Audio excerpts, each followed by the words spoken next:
years earlier, I was on the backside of a skiing mishap that had left me with a shattered leg that surgeons had reassembled with screws and metal pins.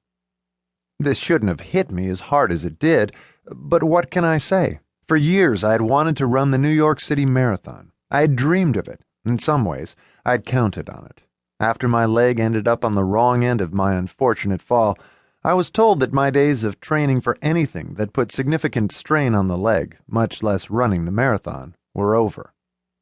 All this to say that in my own moment of spectacularly self-indulgent melodrama, when I met Emily, I'd just had my first taste of mortality, along with an overlarge serving of hunger to be something more than the man I was. Of course, Emily didn't know any of that. The day I met her, I was sitting in a conference room of the book publishing house, Caldecott Press, surrounded by the president, publisher, an editor, a lawyer, and Regal Bay's own consigliere, who scared even me, and I didn't scare easily. We were there about a sticky issue regarding an upcoming book the publisher had on its fall list, namely a book about Regal Bay and some of its allegedly questionable activities. Victor Harkin and I were there to make sure the book never saw the light of day. Rather than go the legal route from the onset, Victor wanted first to try and convince the publisher to see things our way. Just before we began the meeting, Emily blew into the room like she was immortal, her long blonde hair flowing behind her like a flag. She was delicate, not very tall, but somehow her presence filled the room. I had been half listening to Victor make small talk, but the minute I saw Emily, everything else fell away. Good news, bad news, depending on your point of view. I was nothing if not a connoisseur of women, and everything about Emily seemed a contradiction.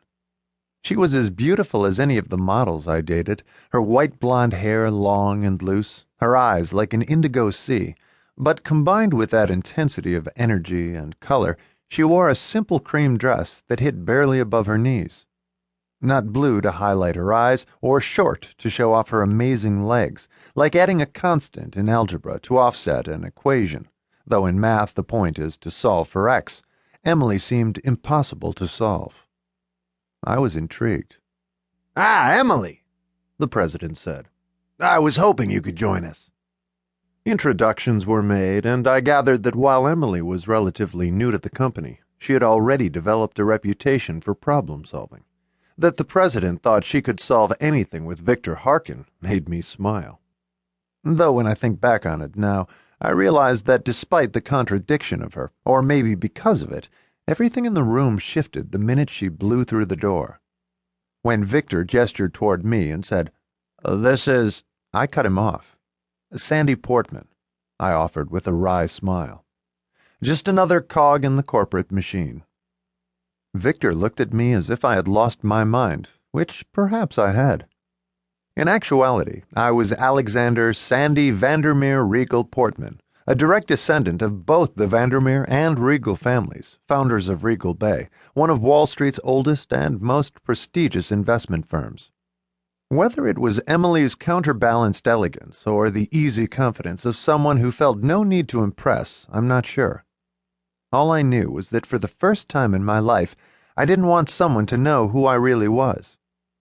We started in on the issue, Victor doing his best to intimidate and threaten, the president looking like he was concerned he'd end up with a horse head in his bed. But the women in the room hardly paid attention to Victor. They eyed me surreptitiously, weighing their possibilities, assessing. At least all the women did except Emily, who didn't seem to notice me at all. No question, I wasn't used to disinterest, but it seemed more than that. Watching her, she seemed aware only of whoever was talking, as if she were listening in a way that most people never did.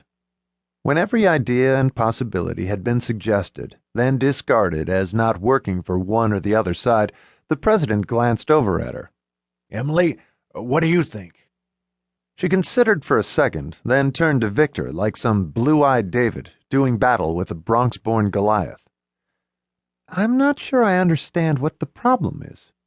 No question you have the resources to tie Caldecott up with lawsuit paperwork for months, if not longer, but eventually, whatever you're trying to hide is going to come out."